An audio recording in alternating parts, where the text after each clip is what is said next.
안녕하세요. 만나서 반갑습니다. 역사가 김영주입니다. 한중일 근대사 삼국지 제191부 센다이 조정의 결성 제2의 남북조시대라는 주제를 가지고 오늘 함께 할까 합니다. 1868년 8월 4일 무렵입니다. 신정부의 반기를 들기로 결정한 동북 열번들은 센다이번을 중심으로 열번 동맹을 결성을 하게 되죠. 물론 이미 그 전부터 어느 정도 이제 열번 동맹은 결성이 돼 있었고, 진짜 이제 중요한 건 바로 요건데요. 요때쯤 해가지고 에도에서 도망쳐왔던 창인이하고 같이 행동을 하다가 우에노 가네이지가 함락됨에 따라서 결국 이제 에도에서 탈출을 해가지고 도망쳐왔던 인물이었죠. 사실 신정부군이 이 사람을 잡았어야 되는데 결국 이걸 놓쳐요. 자, 바로 동해대왕 요시히사 친왕이 센다이번에 합류를 하게 됨에 따라서 열번 동맹은 굉장히 크게 고무를 하게 됩니다. 자, 그래서 열번 동맹은 바로 어떻게 하냐면은 동해대왕을 맹주로 추대하게 돼요. 물론 실제적인 실권은 센다이 번주가 잡고 있었지만 어쨌든 상징성이 중요하잖아요. 그래서 동해대왕을 맹주로 추대하게 되면서 이른바 센다이 조정을 선포를 하게 되었던 거죠. 그 조정이 하나가 더 생겨버린 거예요. 나름 이렇게 조정이 만들어졌으니 맹주인 동해대왕을 보좌할 새로운 쇼군도 필요했죠. 자, 그래서 센다이번의 번지였던 이게 진짜 야망이었는데 다테 요시쿠니가 쇼군직을 원래 맡고 싶어 했대요. 했는데 요게 이제 무산됩니다. 왜냐면은 아직 쇼군을 자처하기에는 여러모로 불안한 구석이 많았다는 거죠. 그래서 이제 좀 더 상황을 지켜보고 나서 나중에 결정을 내리자 해가지고 이 결정을 좀 미루는 바람에 결국에는 요거는 무산이 되기는 해요. 근데 이게 나중에 결과적인 해석이지만 무산된 게 오히려 잘 되긴 했죠. 최후의 승자는 결국에는 신정부가 잡게 되는 거니까요.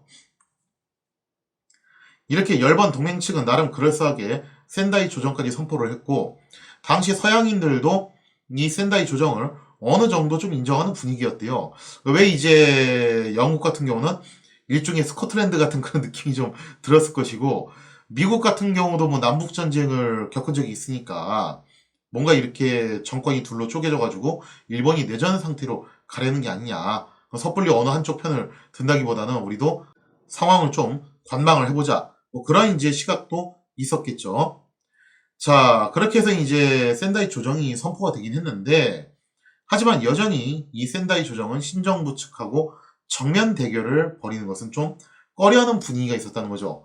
이렇게 조정까지 선포를 했으면은 화끈하게 붙어가지고 전면 전쟁으로 가야 될 것인데 그러지 않았다는 것은 나름 이유가 있어서였겠죠. 왜냐면은 일단 1차적으로 열번 동맹이 결성된 이유가 뭐였냐 했을 때 바로 그거였습니다. 아이즈번의 사명과 복권 플러스로 이제 쇼나이번도 여기에 해당이 되죠.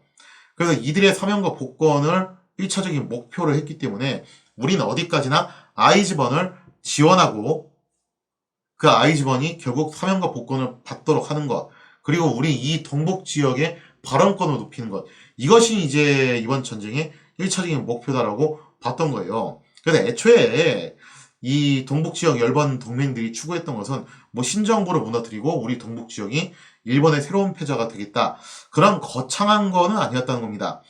그리고 또 진짜로 나라를 두동강 내가지고 여기는 확실하게 우리만의 왕국을 만들겠다, 또 그 정도까지도 아니었던 것 같아요. 상당히 좀 이제 어떻게 보면은 조정을 선포한 것 치고는 야망이 좀 이제 사이즈가 작았다고 볼 수가 있는데요.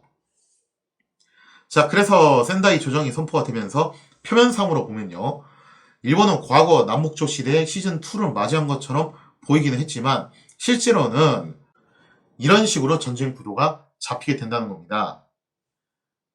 센다이 조정, 즉 동북 지역의 열번 동맹은 아이즈번을 지원을 하게 되고, 그리고 신정부군은 이 아이즈번을 굴복시키고 최종적으로 이 열번 동맹을 해체시킬 목적으로 공세를 퍼붓는다. 그래서 신정부 측이 계속 일방적으로 공세를 퍼붓고 열번 동맹도 전체가 다 나가서 싸운다기보다는 아이즈번을 비롯한 몇몇 번들이 앞에서 탱킹을 하고 나머지 뒤에서 지원을 하는 그런 구조로 가게 됐다는 거죠. 자, 이렇게 해서 보신전쟁의 제2막이라고 할 수 있는 아이즈 전쟁의 첫 포문이 열리게 되는데요. 거기가 어디냐면은 다들 짐작하셨다시피 바로 신정부군의 최전방 전초기지라고 할 수 있는 우스노미야 성입니다. 이미 여기는 이곳에서 옛 막부군하고 신정부군 사이에 격전이 많이 벌어진 그런 지역이었죠. 자, 센다이 조정이 선포되기 2개월 전으로 좀 들어갈게요.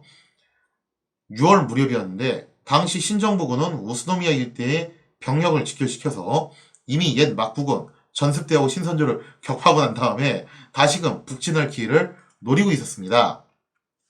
자, 그래서 이제 6월 무렵이 되면요. 사스마번의 군사학 교수였던 이지치 쇼지가 신정부군 700명을 이끌고 마침내 북진을 개시하면서 아이즈번의 최전방 요새인 시라카와 성을 공략을 하게 되죠.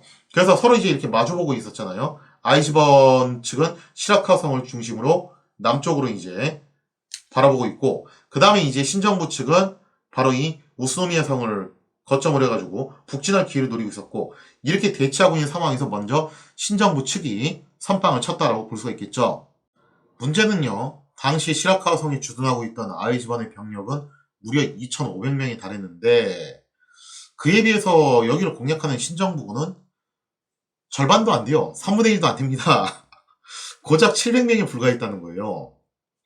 일반적으로 봤을 때 공성 측이 수성 측보다 3배는 많아야 된다. 이것도 3배도 최소고 원래 그보다 더 많아야 된다는 것이 공성제는 기본 상식이거든요.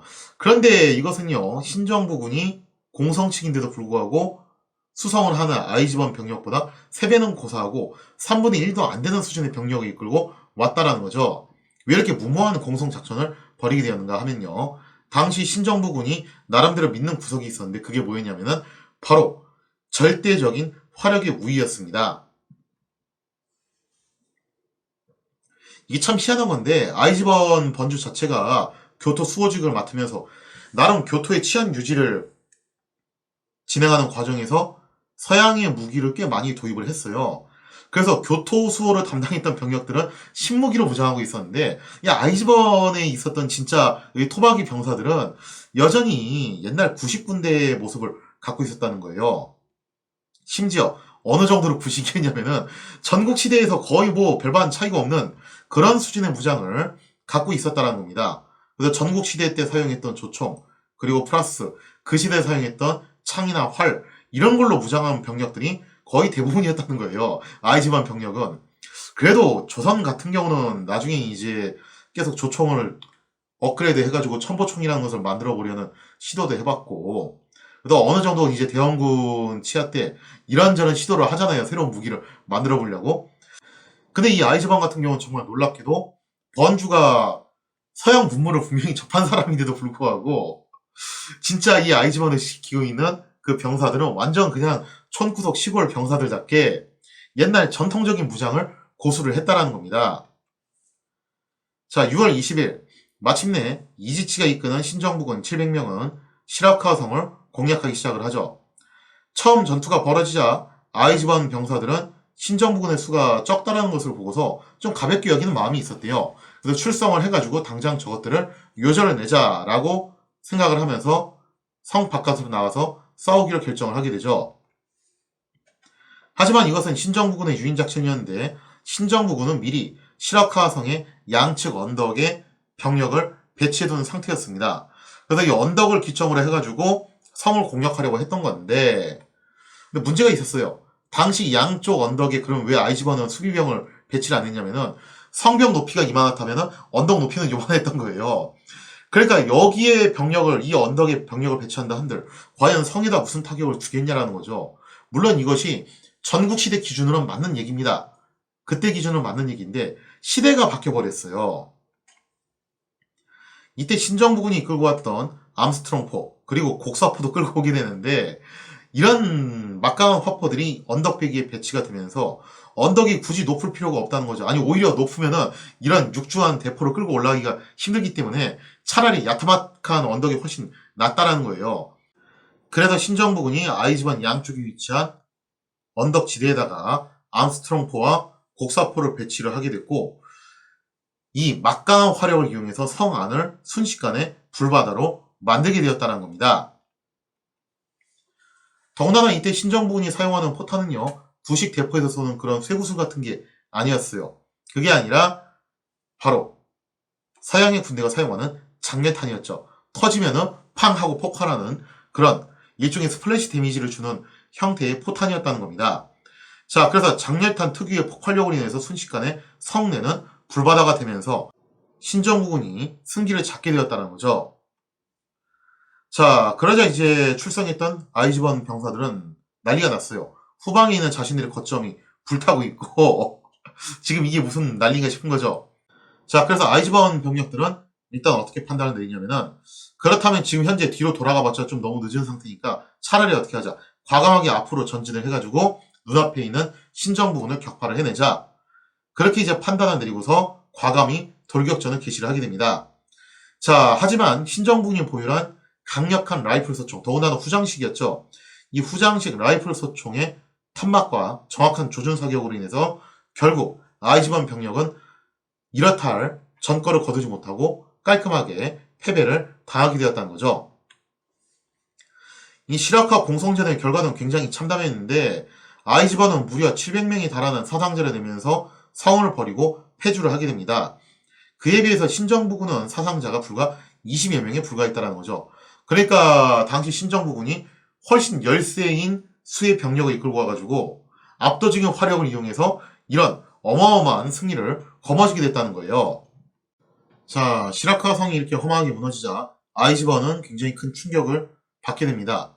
왜냐면은 이 시라카 성이 삼국지에서 유비가 세운 촉으로 치자면은 한중가도 같은 그런 위치거든요. 여기가 뚫리면 그 다음번에는 촉의 본토가 공격을 받게 되는 거죠. 자, 그래서 사실상 이제 아이즈번 입장에서는 자신들의 목구멍과 같은 그런 위치에 있는 시라카 성이 이렇게 허망하게, 그것도 굉장히 허망하게 털렸다라는 소식에 충격에 빠져가지고 열번 동맹의 지원군을 요청을 하게 됩니다. 자, 그래서 아이즈번 병력이 주력이 돼가지고 여기저기서 가세한 동북 지역의 지원군이 합세를 해서 거의 5천에 달하는 군세를 결집을 하게 되죠. 자, 그렇게 해서 시라카 성을 탈환하기 위해 이번에 아이즈번 측에서 반격을 개시를 하게 되는데요. 7월 무렵 시라카 성을 두고서 다시 한번 이제 신정부군과 아이즈번 사이에 치열한 전투가 재개가 됩니다. 이번엔 신정부군도 병력이 증원돼서 1,500명의 수비대가 주둔을 했는데 뭐 다들 아시다시피 신정부군의 핵심은 병력의 숫자가 아니에요. 그거보다도 더 중요한 것은 막강한 화력이 한층 더 업그레이드돼서 증강되었다라고 볼 수가 있겠습니다. 아이즈군은 시라카 성을 향해서 연일 공성을 벌였지만 그때마다 신정부군이 보유한 압도적인 화력에 갈려나가게 되죠. 결국 2달에 걸친 헤딩 끝에 공성전은 실패로 돌아가게 되고 아이즈번은 많은 사상자를 내면서 패퇴를 하게 되었습니다. 자, 그래서 8월 4일 무렵이 되면요. 계속 이제 아이즈번 입장에서는 좋지 않은 일들이 일어나게 되는데 이 무렵이 되면은 이타가키 다이스키가 이끄는 신정부군 1,500명이 바다를 통해서 동쪽 해안에 위치한 시라카타에 상륙을 하게 됩니다. 그러면서 시라카에 주둔한 신정부군하고 연계 작전을 벌이면서 수륙, 양륙으로 북진을 해가지고 동북 열번들을 제압할 준비를 완료하게 되었다는 거죠. 사실 이게 좀 거시기한 사건인 게 뭐냐면요. 당시에 옛 막부 함대를 이끌고 있던 에노모토. 에노모토가 당연히 이걸 막았어야 되는데 이때 에노모토의 행동이 좀 묘했다는 거예요.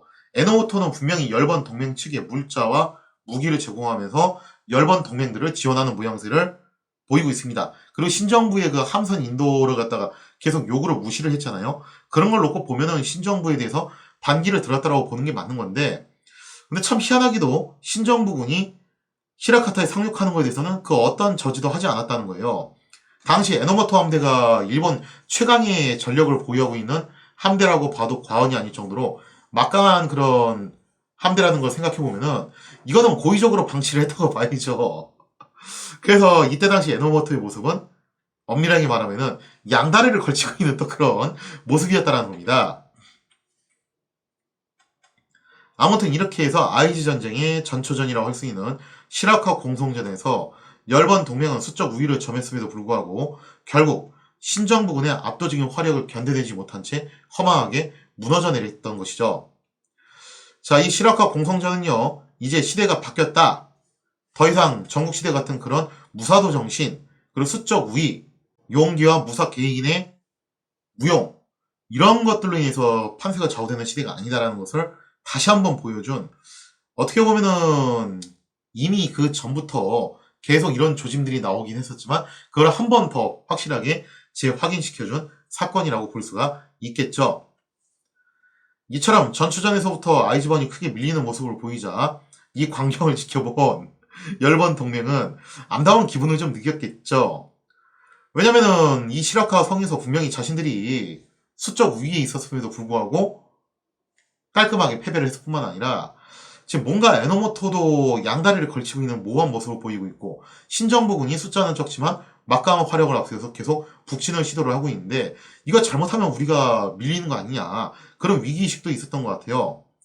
이것 때문에 이제 열번 동맹은 막상 센다이 조정을 선포하고서도 야, 신정부하고 저렇게 싸우는 건 좀 위험한 것 같은데, 그런 이제 공포심이 들었던 것 같고, 그래서 신정부하고 적극적인 전면 전쟁을 벌이기보다는 일단은 원래 목표대로, 애초 목표도 그거지 않았냐, 아이즈번을 후원하는 형식으로 전환을 하게 됐던 거죠. 그 덕분에 일본은 제2의 남북조 시대를 맞이했다기보다는 아이즈번을 둘러싸고서 서남 웅번대 동북 열번 사이에 힘겨루기가 이루어지는 그런 수준으로는 이제 전쟁 규모가 나름 제한이 됩니다. 자, 그렇게 해서 이제 이 아이즈번을 둘러싸고서 치열한 전투가 계속 벌어지게 되는데요. 과연 보신전쟁 시즌2 아이즈 전쟁에서는 어떠한 또 이제 전투들이 벌어지게 되는가. 역시 이 아이즈 전쟁의 핵심은 뭐냐면요, 결국 그거 같습니다. 이제 사무라이 시대는 끝났다. 사무라이 시대는 저물게 되고 신무기를 다루는 신식 군대의 시대가 도래하게 되었다라는 것을 여지없이 보여주게 되는데, 과연 어떠한 사건들이 또 벌어지게 되는가, 거기에 대한 이야기는 다음 시간에 이어서 계속하도록 하겠습니다.